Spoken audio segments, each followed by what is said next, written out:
네, 김종배의 시선집중 유튜브 연장 방송 시작하겠습니다. 매주 월요일에는 정치권의 핫한 인물을 모시고 이런저런 이야기 나누는 시간으로 꾸미고 있는데요.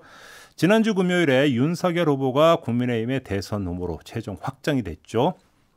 저희가 이재명 후보가 확정이 된 후에 그때 박주민 의원을 모시고 이제는 말할 수 있다 버전을 한번 쭉 이야기를 나눈 적이 있었는데 오늘은 윤석열 후보와 관련해서 이분을 모시고 한번 이제는 말할 수 있다 버전으로 한번 이야기를 나눠보려고 합니다. 캠프의 김경진 대외협력특보를 스튜디오로 모셨습니다. 어서 오세요. 안녕하세요. 김경진입니다. 네. 특보님이 지금 캠프에 합류하신 지가 얼마나 되신 거죠? 그게 한여름이니까 한 7월 초순쯤 합류했던 것 같고요. 오, 꽤 됐네요 벌써. 그죠. 7, 8, 9, 10, 한 4달, 5달. 네. 오, 그래요? 뭐 그런 것 같아요. 그럼 이제 이제는 말하시면 되는데 혹시 후회하십니까? 아니면 잘했다고 생각하십니까? 잘한 거죠. 뭐. 왜 목소리 톤이 약간 달라진 것 같은데? 아니에요. 어떤 점에서 잘한 결정이라고 생각하세요? 일단 후보 본인이 지켜보면 지켜볼수록 볼매남이에요. 보면. 볼매남? 네. 어떤 점에서 그렇게 보세요? 일단 소통이 잘 되고요. 그래요? 네, 그다음에 씩씩하고요. 그건 무슨 말씀인지 알 것 같아요. 네, 그다음에 이게 뭐랄까 어쨌든 사람들하고 적극적으로 접촉하려고 노력해요. 한 명이라도 더 만나고 한 명이라도 더 전화 통화하려고 노력하고. 근데 그 간극이 있는 거죠. 조금 전에 소통 잘한다고 말씀하셨잖아요. 그러니까 주변 사람들하고의 소통은 어떤 식으로 할지 대충 그림이 그려져요. 머릿속에서 이분의 스타일을 보거나 이럴 때. 근데 그거와 공개된 무대에서 국민을 그러니까 대상으로 하는 소통은 완전히 차원이 다른 건데 여기서 지금 문제가 발생하고 있는 거 아닙니까? 예를 들어서 아니 수많은 설화가 뭔데 그거잖아요. 그러니까 이제 뭐 대강 한 7, 8개 정도 되는 것 같더라고요 보니까. 아니 홍준표 후보 쪽에서 출연기 그때 20개였나 25가지인가 그랬는데. 뭐 그래봐야 맥시멈 20개예요. 네, 아무튼 뭐 누가 뭐 1일 1 설화라고 하는데 제가 1일 1 설화가 되는가 한번 해봤더니 맥시멈 제공 뽑는 게 한 20개 되는 것 같더라고요. 근데 이제 실제 뭐 조금 저희도 걱정했던 설화는 대강 한 7, 8개 정도 됐던 것 같고 내부적으로 이건 좀 심각하다 했던 게 그건 좀 이따 한번 여쭤볼게요. 아무튼 그러니까 소통력이 탁월하다. 그렇죠. 그리고 계속해서 뭐 이렇게 학습하고 이게 국민들의 마음을 받아들이고 이런 점은 본인이 노력하고 또 그쪽 방향으로 가려고 하고 있고 또 뭐 앵커께서 보시기에도 점차 나아지고 좋아지고 있는 것 같지 않으세요? 뭐 저는 질문만 하겠습니다. 답변은 안 할래요. 네. 그러면 지금 전에 말씀했는데 그러면 특보께서 보시기에 이건 좀 정말 심각한 설화다. 네. 제일 걱정이 들었던 순간적으로 이거 아니다 했던 게 어떤 거였어요? 사례가 혹시 전두환 발언이었습니까? 그것보다도 저거였죠. 어떤 거? 원전. 그게 제일 그다음 처음에 이제 원전 문제. 원전 관련 발언이 몇 갈래가 있어서 혹시 후쿠시마 오염수로 말씀하신 그거 말씀하시는 아니 오염수 이전에 그 원전 발전소 구조 자체가 문제가 있었던 것은 아니었다. 예. 그게 그렇게 심각하게 받아들이셨어요? 왜요? 근데 이제 옆에서 교수님이 아마 처음에 이제 후보께 브리핑해 주시는 전문가가 아마 조금 잘못 브리핑을 한 것 같았는데. 입력이 잘못됐었구나. 근데 어쨌든 그렇잖아요. 이게 후쿠시마 이게 터졌던 게 원자력 발전소 시설의 하자보다도 사실은 거기에 이제 보조 주전력이 끊겼을 때 보조 전력이 들어가는 이 부분이 이제 터지면서 이제 이게 완전히 터져버린 거 아니에요 보면. 근데 보조 전력도 사실은 시설의 일부잖아요 보면. 그럼. 근데 어쨌든 그 부분 보고 조금 걱정이 좀 됐었죠. 특별히 그걸 꼽으신 이유가 그러니까 파급력이 오히려 그게 더 크다고 봤던 거예요? 그러니까 이제 그게 이제 어떻게 보면 전문가의 얘기도 우리가 곰곰 씹어서 들어야 되거든요. 옛날에 우리가 보면 맨날 얘기했던 게 전문가들이 이 민자도로를 건설하면 수요가 어떻게 되고 여기에 예산 뭐 1조를 부으면 무슨 일자리가 뭐 1,000만 개가 창출이 됩니다. 진보 보수 정권을 가리지 않고 그런 식의 프로포간다 선전을 많이 해왔잖아요. 근데 실은 끝나고 보면 일자리 만들어진 거 몇 개 안 되잖아요. 보면 예산 투입 끝나고 나면 땡이잖아요. 보면 그 무슨 통행료라든지 뭐 이런 부분도 사실 공사를 위한 뭐 공사를 위한 예산 뭐 이런 것들이 많잖아요. 그래서 사실 이게 지도자가 이게 가져야 될 이제 주요 덕목 중에 하나가 예리한 분석력이 하나가 이제 필요한 것 같고, 근데 이 분석력과 관련해서는 전문가들이 사기치는 전문가들이 좀 의외로 많거든요. 아, 지금 그걸 꼽으신 이유로 알겠다. 네. 그러니까 어차피 그 전문가가 옆에서 도와준다 하더라도 후보 본인의 입으로 국민한테 이야기를 하는 건데. 네.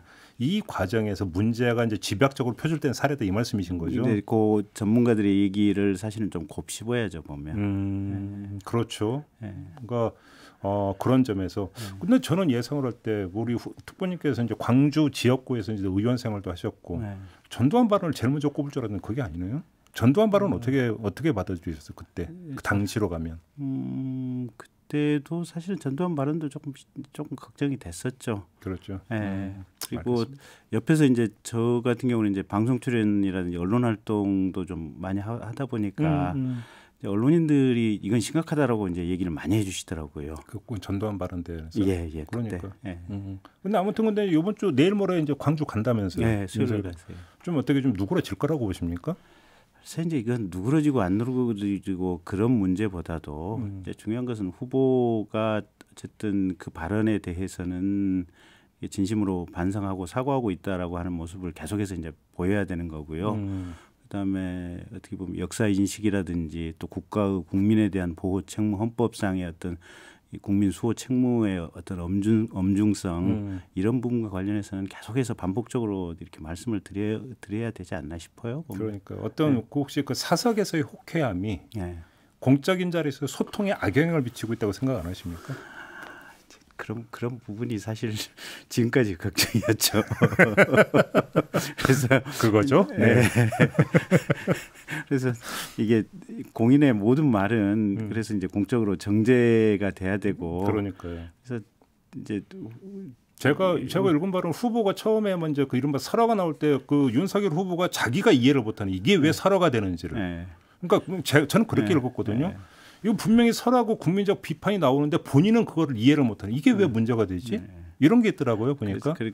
그래서 이게 대통령이 되면 밑에 참모진이 써준 원고만 다 읽으시잖아요 보면. 그러니까 사실은 이제 우리 후보께서도 이제는 아셨겠죠. 왜 대통령이 되면 원고를 읽기만 하는가를 이제는 빼자기 하셨겠죠. 아 그럼 저는 그래서 편하게 말씀드리면 저는 후보 본인한테 대단한 보약이었다고 이렇게 학습 과정이다. 예, 그래서 사실 그게 만약에 예선 과정에서 안 터지고 이게 본선거 들어가서 그런 문제가 터졌다면 저희들로서도 뭐 수습할 시간이 없었을 거예요. 아 그렇다. 예, 근데 예선 과정에서 그게 터졌고 사실은 후보 본인이 첫 출발 때부터 지금 지지율 1등으로 출발했던 후보 아니겠어요? 그렇죠. 보면. 예, 그러다 보니까 어떤 문제의 심각성에 대해서 본인이 정말 뼈저리게 느낄 기회가 그렇게 많지 않았거든요. 그렇죠. 근데 잘 나갈 때니까. 근데 이제 전두환 발언이라든지 이럴 때 국민들의 마음이 출렁출렁하는 것이 이제 피부로 느껴졌을 거 아니에요. 보면.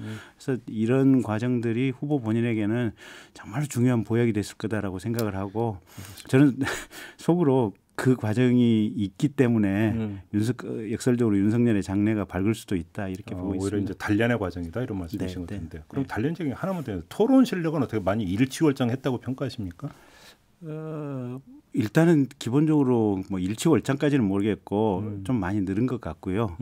근데 아직도 보면 조금의 기복은 있는 것 같아요. 그래요? 그러니까 어떤 때는 보면 이제 얼굴 표정부터 이렇게 편안함이 드러나는 자리가 있고. 또 얼굴 표정이 또 편치 않은 때도 있고 뭐 그러잖아요 보면. 그래서 이게 뭐 안정적으로 정말 이게 하이 레벨에 갔다 이렇게 말씀드리기는 어려운 것 같아요. 그러니까 이제 저는 보면서 이제 너무 좀 지난 이야기는 이제 DJ 김대중 전 대통령의 토론을 이제 종종 떠올리는데 그분은 어떤 질문이 들어오더라도 흔들리지 않고 그러니까 그 위트와 유머를 잃지 않고 다 받아치는 그 내공. 계속 그게 떠오르더라고요. 그렇죠. 그러니까 이제 DJ 같은 지도자들은 정말 긴 시간 사형 판결 선고받고 여러 가지 역경 속에 있으면서 이제 그게 단련이 됐었던 거고요. 우리 후보 같은 경우는 사실은 그런 역경의 시간이 이제 많이 부족했는데 그나마 아까 그 설화라든지 뭐 이런 과정을 통해서 속성으로 조금씩 역경을 느끼고 있는 거죠. 토론 과정에서 그게 있는 거잖아요. 그러니까 이제 내용상 뭔가 설명이 부족하다라고 하는 것도 있지만 그거보다 더 중요한 것은 어떤 질문이 들어왔을 때 그것이 얼굴 표정에 이런 데서 자신의 감정이 노출이 된다라고 하는 것은 약간 문제는 좀 다른 차원이고 네, 네. 어쩌면 그게 더 심각한 문제라고 봐야 되는 거 아닙니까? 근데 그래도 보면 지난번에 이제 국민의힘 토론회 할 때 사인 토론회 할 때 보면 전체적으로 보면 우리 후보 표정이 제일 안정적이긴 하더라고요. 그렇게 네. 보세요? 네, 네. 너무 지금 그 팔이 안으로 굽는 거 아닙니까? 뭐 그럴 수도 있죠. 뭐. 그러면 이재명 후보가 이제 붙으면 그때는 어떻게 될 거예요? 뭐 제가 볼 때 우리 후보가 훨씬 더 안정적일 것 같은데. 근데 이제 이게 이제 핵심은 우리가 이제 토론에 이제 좁혀서 뭐 얘기를 하다 보니까 이제 이런 얘기를 하는데 지도자의 덕목이 과연 무엇일까? 토론 잘하는 게 지도자의 핵심 첫 번째 덕목일까? 근데 그 부분에서 그러면 만약에 이제 어떤 토론과 지식 능력이 지도자의 첫 번째 덕목이라면 토론하는 게 한다면 사실은 제가 대통령 후보야 맞죠. 오, 너무 나가시는데. 너무 나간가요? 너무 나가시는데. 네, 네. 네. 그 만약에 지식이 대통령의 첫 번째 덕목이라면 사실은 그냥 비상적으로 생각하면 서울대학교 총장님이 대통령 되시는 게 맞죠. 그런데 왜 이런 말씀드리면 지금 평가를 받는 과정이니까. 그러니까요. 그러니까 지금 말씀은 네. 집권한 이후의 이야기고 지금은 집권하기 위해 평가를 받는 과정이니까. 근데 이제 평가를 받는 과정 속에서도 국민들이 무엇을 가장 핵심 덕목으로 볼 것이냐 이제 이런 부분에 대한 어떤 얘기인데 그러니까 사람이 지도자로서 필요한 자질이 저는 크게 보면 세 가지라고 봐요. 하나는 방금 이제 토론과 같이 무슨 지식과 뭐 이런 이제 언변술 이런 부분이 하나가 있을 수 있을 거고 또 하나는 미래의 흐름 대한민국의 문제점이 무엇인지 이걸 꿰뚫어 보는 어떤 통찰력 지혜의 영역이 하나가 있을 거고 세 번째는 이렇게 가면 올바르다라고 하는 것을 뻔히 알면서 지새끼라든지 지편이 걸려 있을 때 이걸 내치지 못하고 그냥 끌고 가는 그러니까 그건 이제 용기 없음인데 어떻게 보면 제대로 정책이라든지 정책도 사실 많은 쪽에서 정책 반대 세력들이 있잖아요 보면. 아, 그럼요. 네, 그래서 이걸 올바른 방향으로 이끌어 나갈 수 있는 용기의 덕목이 있을 수 있을 거예요 보면. 아니 밀어붙인 뚝심이라든지 그렇죠. 이런 것도 포함이 되겠죠. 그런데 이제 국민들의 관점에서 국민들이 그러면 지도자를 뽑을 때 지식이 먼저냐, 지혜가 먼저냐, 용기가 먼저냐. 물론 각각의 시대 상황에 따라서 이게 적정하게 믹스가 돼야 될 건데 첫 번째가 무엇이냐 이런 문제에 대해서도 생각이 좀 다를 부분이 이제 분명히 있을 것 같은데요. 제가 볼 때 무슨 토론 잘함이라든지 지식의 충만함이라든지 이게 첫 번째 덕목이라고 할 수는 없는 것 같아요. 그러니까. 근데 여기서 제가 하나만 좀 약간 그 태클을 걸어드리면 네. 바로 그 자리에 유승민 후보를 모시고 네.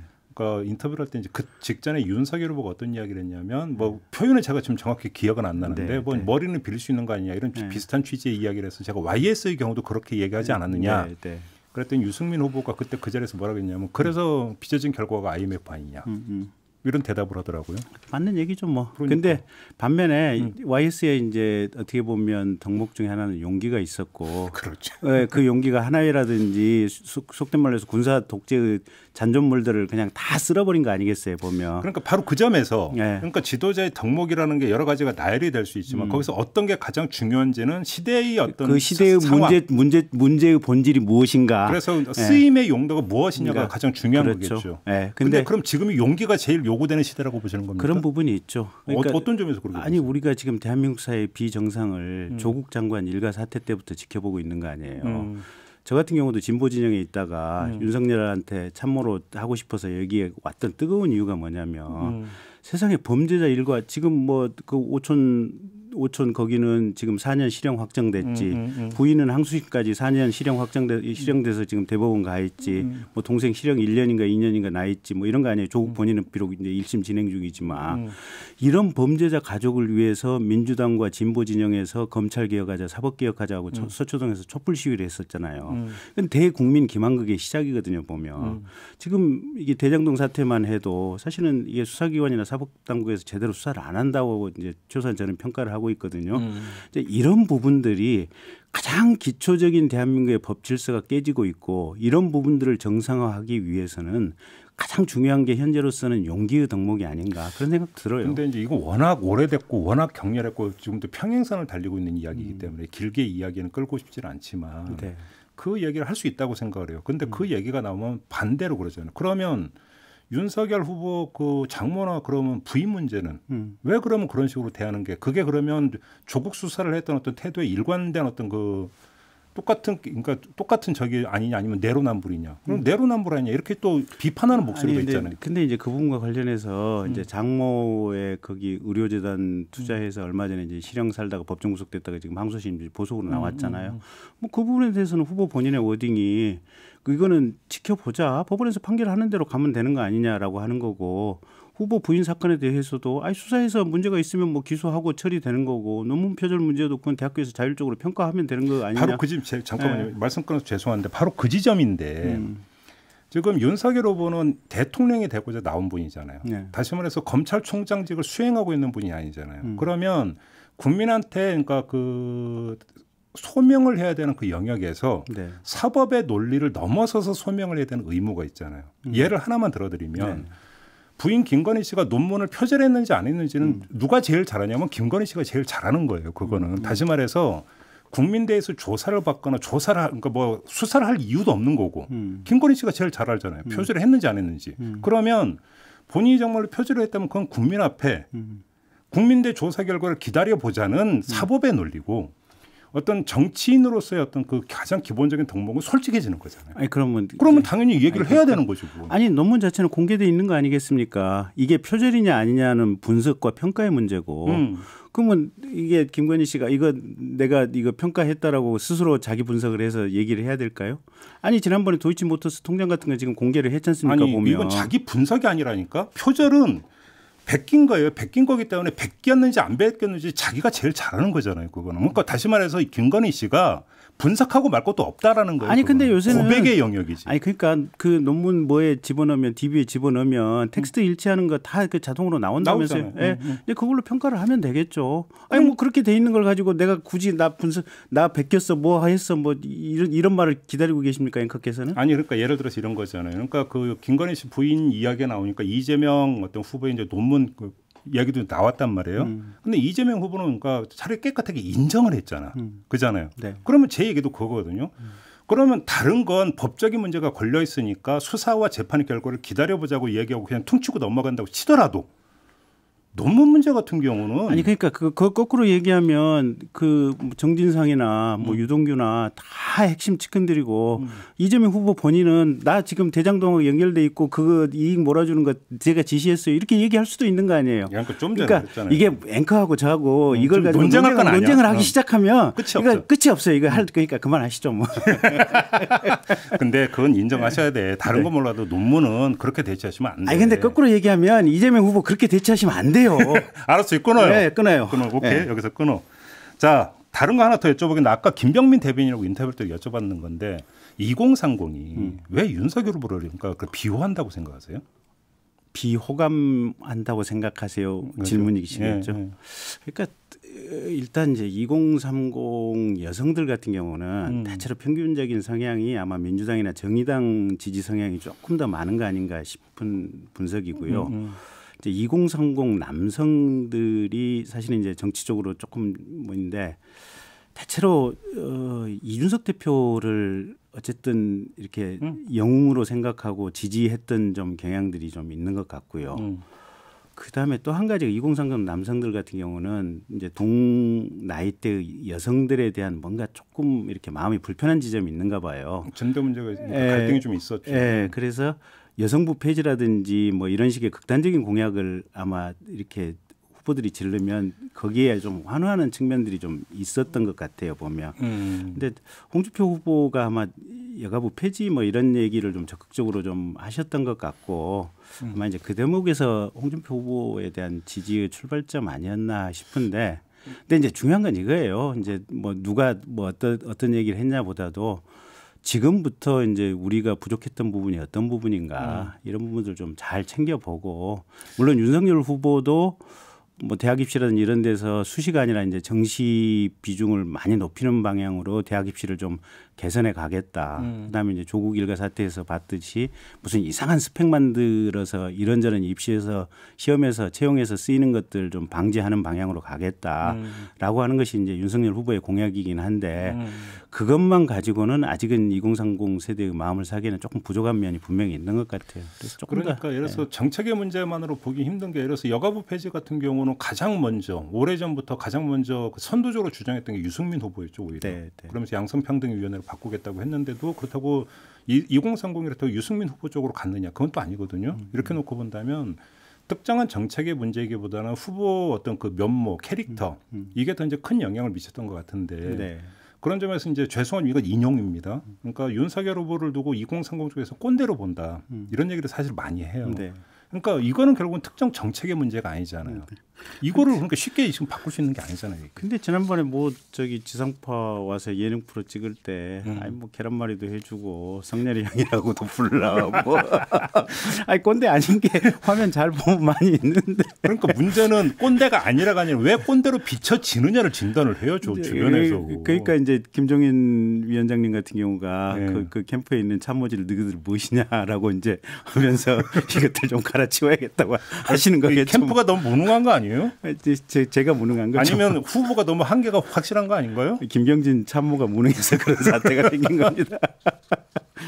아니 그 이미지가 분명히 있거든요. 인정하시죠. 일단 그 이미지가 지금 그 젊은 세대에게 그러니까 이제 그렇게 평가되는 부분이 있다면 이제 지금부터 반성하고 개선을 해야겠죠. 그건 이제 캠프의 몫이기도 하고 후보 본인의 몫이기도 하고 그러니까. 어쨌든 문제점이 주어진다고 하는 것은 해결의 기회가 우리한테 또 해결의 숙제가 온다는 것이니까 해결하고 나면 또 여러 가지 면에서 또 뭐 지도자로서 자질이 업그레이드 되는 거니까 잘 해보겠습니다. 근데 이제 이게 2030 문제가 이제 아주 집중적으로 제기되니까 나오지만 오히려 윤석열 후보로 보면 거꾸로 달리고 있는 게 그러니까 초기에 이제 가장 강점이었던 게 중도 외연 확장 능력이라고 다들 얘기를 했는데 네. 결과를 놓고 보면 정반대로 지금 가고 있는 거잖아요.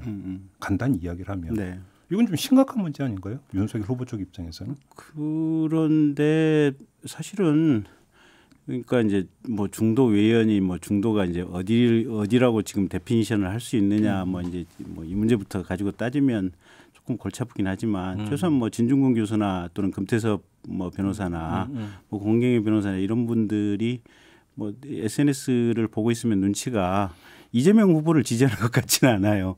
그 지난번 국민의힘 대선 경선 과정에서도 그러니까 그분들을 지금 중도의 표상으로 놓고 아니 뭐 말씀하시는 표상 거예요? 이제 중도의 일부라고 전제를 하고 네네네. 그리고 어쨌든 뭐 호남 쪽에서도 김동철이나 박주선 의원 같은 분들 또 민주당에 있었던 유정필 의원 같은 분들도 윤석열 후보 지지하겠다고 와 있고 뭐 저도 뭐 중도인지 뭐인지 모르겠지만 어쨌든 저도 윤석열 후보 돕겠다고 와 있고 그래서 그게 그렇게 무슨 중도 진영을 외면하고 윤석열 후보가 지금까지 달려왔다 뭐 이렇게 얘기할 수는 없는 것 같고요. 네. 어제 아마 이제 후보 되시고 나서 이런저런 기자 언론 인터뷰들을 꽤나 하시는 것 같더라고요. 근데 인터뷰 과정에서 답변 내용이 이제 어떤 당내 경선보다도 지금부터는 본선거니까 중도 외연 확장을 위해서 조금 더 본인이 노력하시겠다. 그 답변했더라고요. 네, 이런 답변이 있더라고요. 그러니까요. 그러니까 이제 문제는 그럼 이제 어떻게 노력을 할 거냐라는 방법론이 문제가 되는 건데 거기서 뭔가 좀 막히고 있는 것 같아서 좀 질문을 드렸던 것 같고. 그러니까 이제 이런 거죠. 뭐 일단 첫째는 사람이고 이제 두 번째는 가령 뭐 노총이라든지 노동조합 또 여러 가지 힘든 상황에 있는 이제 이런 분들을 또 그 직역에 들어가서 많이 그 직역의 문제점들을 파악해서 해결하고자 하는 어떤 이런 노력들 이게 본질이 되겠죠. 그다음에 좀 뭔가 좀 역행하고 있다라고 제가 개인적으로 느낀 것 중에 하나가 그 윤석열 후보가 6월 29일 날 대선 출마를 선언하면서 했던 출마 선언문을 다시 읽어봤는데 거기로 뭐 어떤 공정한 시장 질서를 되게 강조하는 대목이 나오잖아요. 근데 최근에 이제 그 개별 정책으로 놓고 보면 오히려 기존 어떤 그 보수 정치권에서 했던 경제 정책이나 사회 정책을 되돕는 오히려 그러니까 상대적으로 기존 어떤 그 국힘 계열의 보수 정책 프레임보다 조금은 어떤 더 나갔다고 생각했던 게 오히려 후퇴하는 지점 그런 어떤 조짐을 좀 보이고 있는 것 같더라고요. 이게 물론 저희 개인적인 주관적 평가이기 때문에 그러니까 일반화하지는 않겠습니다만 미우면 뭐든지 다 미운 거죠. 일단요. 아니 그런 거 혹시 못 느끼세요? 이제 못 느끼겠는데. 그래요? 네. 한번 그거 좀 다시 한번 검토를 그러니까 해주셨으면 좋겠는데.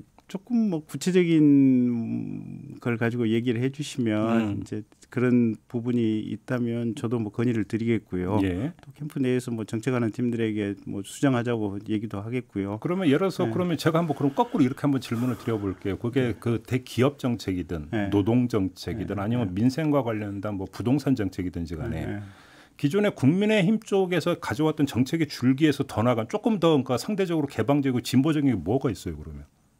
한번 찾아서 한번 말씀을 해줘 보세요. 글쎄 그렇게 질문하니까 또 뭐라고 답변을 못 하겠네. 그러니까 제가 보니까 없어요. 그래서 드리는 질문이거든요.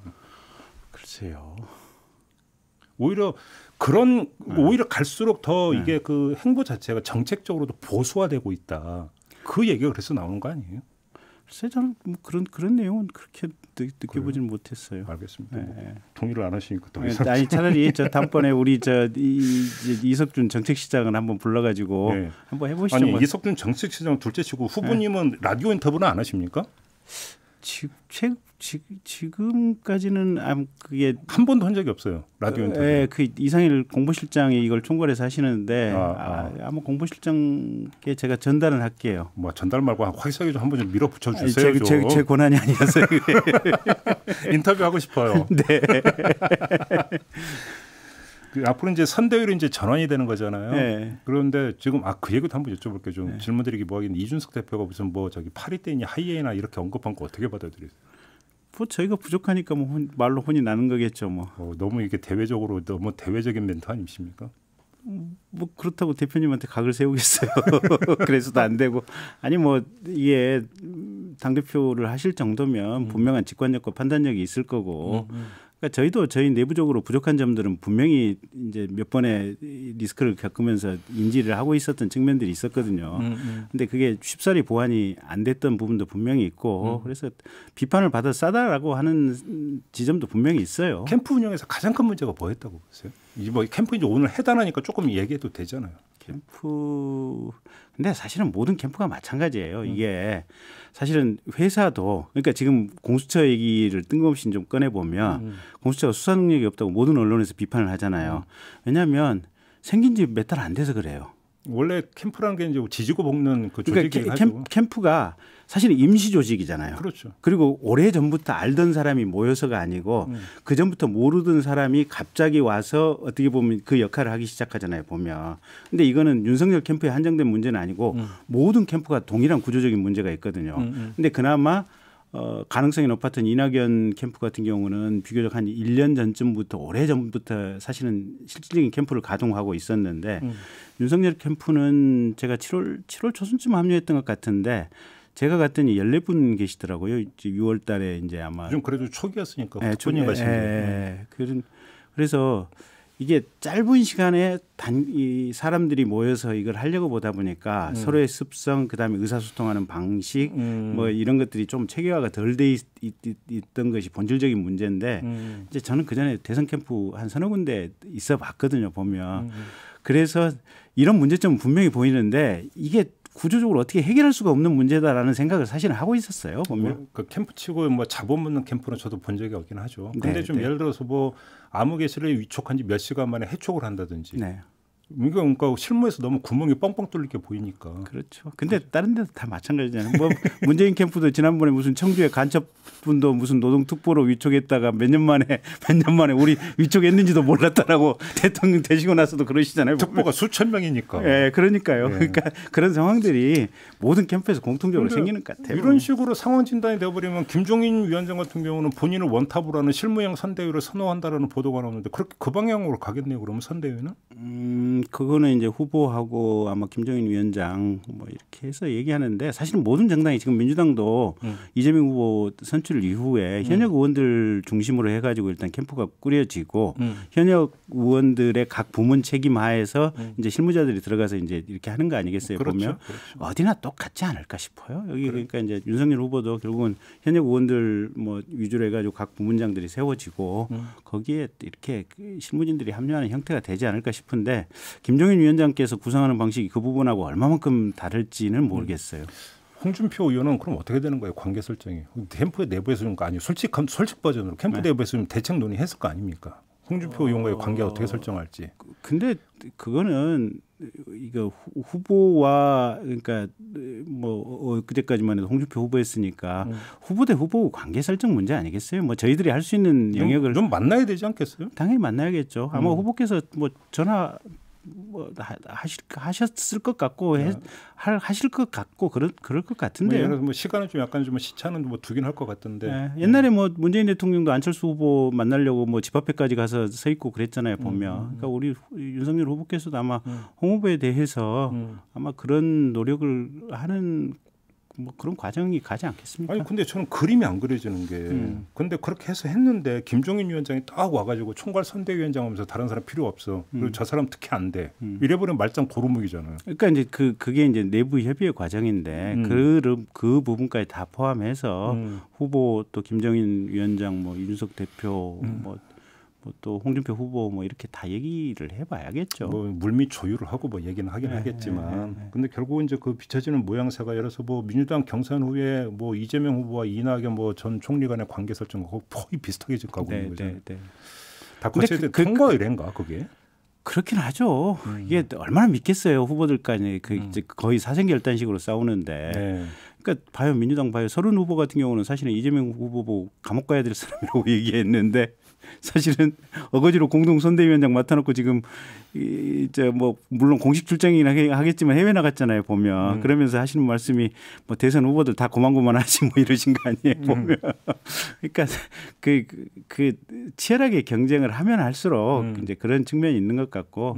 다만 그럼에도 불구하고 민주당 같은 경우 끝나고 나서 뭐 지지자들이 가처분 소송까지 냈었잖아요. 그렇죠. 뭐 그 기각이 되긴 했지만. 근데 이쪽은 뭐 그런 송사갈 분위기는 전혀 아니었잖아요. 결국은 보면. 이제 그게 이제 6% 포인트 차이였으니까 최종적으로 그 정도 그러니까 격차가 날 거라고 예상하셨어요, 솔직히? 그러니까 예상을 전혀 못했는데 저는 한 8에서 15% 정도, 평균 한 10, 한 2, 3% 차이 날 거라고 예상했어요. 예상보다 오히려 좁혀졌다. 훨씬 좁혀졌어요. 그 뚜껑 까보고 나서 깜짝 놀랐어요. 저도 이제는 말할 수 있다 버전을 하나만 말씀을 드리면 저도 예상을 했었습니다. 초박빙은 아닐 것이다. 제가 5% 포인트 차 이상은 벌어질 거라고 저도 예상을 했거든요. 그러니까 딱 6% 나오던데. 근데 내부적으로는 10% 이상으로 그건 좀 너무 과했던 욕심 아닙니까? 사실은 그래서 이제 제 입장에서는 그 여론조사 협상 담당했던 분한테 조금 약간 좀 조금 이렇게 이게 너무 쉽게 받아들인 거 아니냐. 그러니까 여론조사가 4개 기관에 그 6천 샘플을 했었잖아요. 그렇죠. 1,500씩. 네, 1,500씩. 근데 전부 동일하게 면접은 면접 방식이었고 한 번 더 묻고 그다음에 사지선다형이었잖아요. 보면 우리한테 유리한 것은 이제 그전에 윤석열 후보에 대해서 여론조사가 잘 나온 것은 ARS 방식이었고 그중에서 유선 10에서 20% 섞는 방식의 ARS 방식이 제일 잘 나왔거든요. 그럼 지금 그 민심에서 뒤처진 이유가 여론조사 방식 때문이다? 그렇게 얘기를 하면 지금 또 제가 서로가 생겨요. 절대 그런 얘기는 아니에요.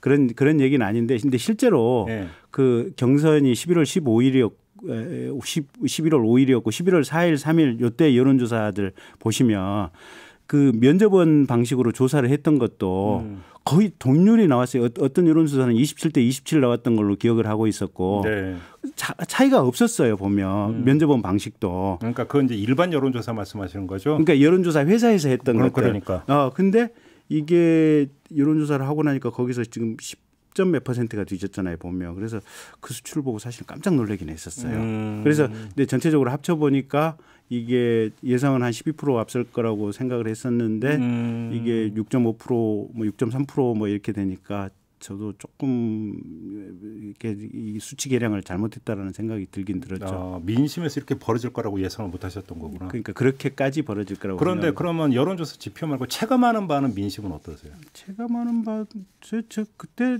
아마 과정 속에서도 그러니까 이제 그 11월 15일에서 한 2주 전쯤에 이제 전두환 관련 설화가 있었거든요. 그 전두환 관련 그때부터 한 5일 정도는 대단히 안 좋았고요. 네, 그렇죠. 거기다 개사과까지 겹쳐버렸으니까. 네, 근데 그 한 5일에서 한 일주일 지나고부터서는 차츰 회복이 되는 상황이었고 그게 경선 마지막 정도에서는 저희가 그냥 여러 가지 민심에서도 체감하는 바도 괜찮았어요 보면. 알겠습니다. 이제부터는 이제 본선이잖아요. 본선에서 이제 최대의 어떤 키포인트가 어디에 있다고 보세요? 변수가 어디에 있다고 보십니까? 만약에 그 선대에 만약에 합류하셔가지고 후보한테 조언을 드린다면 본선 승리를 위해서는 절대 이거는 해야 됩니다가 있고 이건 절대 안 됩니다가 있을 거 아닙니까? 네, 꼽으신다면 뭐가 있을까요? 너무 어려운 질문인가요? 어렵네요. 김종인 비대위원장께 김종인 위원장께 여쭤봐야 될 부분인 것 같은데. 근데 핵심은 어차피 각각의 진영에서는 찍을 사람이 이미 정해져 있잖아요. 그렇죠. 천하없는 상황이 있어도 이거는 안 변하거든요. 보면. 그러면 중요한 것은 중도 진영 사람들 마음을 어떻게 살 것이냐. 이 부분이 가장 핵심인 것 같고 또 민주당 같은 경우는 지난번에 조국 사태 이후로 진보 진영 일부가 떨어져 나왔거든요. 보면 이 떨어져 나온 분들이 사실은 중도 쪽에 머물러 있는데 이분들을 어떻게 보면 이게 우리 쪽 표심으로 흡수하느냐 이게 관건인 것 같아요. 아, 결국은 중도층 공략이다. 네. 그럼 중도층 공략을 위해서는 어떤 좀 그 이미지부터 좀 다시 한번 좀 다시 정립하는 과정이 필요하지 않을까요? 뭐 여러 가지로 해야죠. 그러니까요. 네, 어떤 이제 정책 준비는 그래도 좀 이제 당 선대위로 이제 전환이 되면 수월할 거라고 보십니까? 당에서도 아마 임태희 전 실장이 아마 정책 준비를 꽤나 하고 계신 걸로 알고 있고요. 아 그래요? 네. 아마 또 당에 뭐 정책위원회가 있으니까 그쪽에서도 준비한 부분도 있을 거고 그다음에 이제 후보 캠프에서 기존에 준비했던 부분하고 합쳐서 나가야겠죠. 근데 임태희 전 실장이 등장을 합니까? 이 대목에서? 아니 그러니까 이 부분은 제가 100% 확정적으로 컨펌해 드릴 수는 없어요. 그러니까 예. 근데 제가 들었던 얘기로는 당에서 아마 임태희 실장이 대선 정책 준비를 하고 있다 이렇게 들었어요. 아 그래요? 네. 근데 그 얘기하니까 갑자기 퍼뜩 떠오르는 게 하나가 지금 그러니까 이제 오늘 해달하는 거긴 하지만 캠프가 네. 주로 친이 그룹으로 구성이 되었다 이런 분석이 있었던데 이렇게 돼버리면 다시 친이 그룹의 부활로 가는 거 아닙니까? 무슨 친입니까? 김경진도 있는데 빼고. 아니 다른 사람들 많아요 보면. 그래요? 예, 근데 그 주로 어떤 거냐면 상당 어떤 그 골격이 친이 그러니까 인사들이다 이렇게 분석하는 그 이야기가 있더라고요. 글쎄요, 저는 그건 아니다. 윤 후보 자체가 본인 자체가 가장 강력한 저거예요. 그러니까 친이라는 건 말이 안 되고. 친윤밖에 없습니까? 아니 친윤이 아니고 윤석열 본인이 후보예요. 그리고 되면 윤석열 본인이 대통령인 거예요. 아니, 돕는 분들 말하는 거, 돕는 분들. 아니 그러니까 이게 그러니까 개인으로 보면 윤석열이 대통령이 되는 것이 리더로서 가장 바람직하다고 생각하는 사람들이고, 네. 그래서 윤석열의 리더십을 믿는 사람들이 그걸 뭐 친이, 친윤, 뭐 친머시기 하는 것도 참 이상한 단어들인 것 같아요. 알겠습니다. 네. 이제 끝내야 되는데 마지막으로 윤석열 후보의 당선 가능성을 몇 %로 점치십니까? 글쎄 이제 제 얘기 제가 말고 쓸데없는 질문인 건 저도 아는데 그래도 재미로. 김종인 위원장이 그렇게 얘기했잖아요. 뭐. 6, 7할은 정권이 교체될 가능성이 있고 6, 70%? 네, 3, 4할은 아마 그 실패할 가능성도 있다. 그게 김종인 비대위원장이 얘기했잖아요. 네. 저도 또 비슷한 6, 70%다. 너무 높게 잡으시는 거 아니에요? 근데 이제 최근에 저번에 경선도 너무 높게 뭐 좀 아까 없을 말씀 보니까. 그러니까 어쨌든 저희들은 이제 긴장하고 가장 이제 안 좋은 수치를 예상하고 했어야 되는데 아까 경선 말씀하시니까 그 부분은 저희가 이제 반성해야 될 대목이라고 지금 생각을 하고 있고 겸손한 마음으로 해야 되고요. 근데 이제 국민들이 조국 사태 이후에 문재인 정부의 쉽게 말해서 이 법 집행부터 시작을 해서 가장 기본이 파괴된 게 많잖아요. 보면 그런 부분에 대해서 국민들이 염증을 내고 있고 그래서 그걸 잘 할 수 있겠다라고 하는 그런 겸손한 자세를 국민들께 자주 말씀드려야죠. 알겠습니다. 아무튼 그러자 이제 오늘 캠프 해단하면 뭐 선대위 출범까지는 좀 약간 좀 쉬실 수 있겠네요. 그건 모르겠어요. 또 계속 쉬지도 못합니까? 뭐 한 빨라 20일쯤 선대위 고생 20일쯤 얘기 나오는 것 같은데. 그러겠죠. 근데 뭐 그래도 전 나름대로 또 할 일은 개인적으로라도 할 일이 여기서 있으니까. 이제 공인이니까 실세시다. 아니에요. 쉴 틈이 없다라는 게 여기서 확인이 돼요. 아니에요. 전혀 아니에요. 이렇게 마무리할게요. 오늘 귀한 시간 내주셔서 고맙습니다. 네, 감사합니다. 네, 김경진 윤석열 캠프 대외협력 특보와 함께했고요. 저도 함께 물러가고 내일 아침에 인사드리겠습니다. 고맙습니다.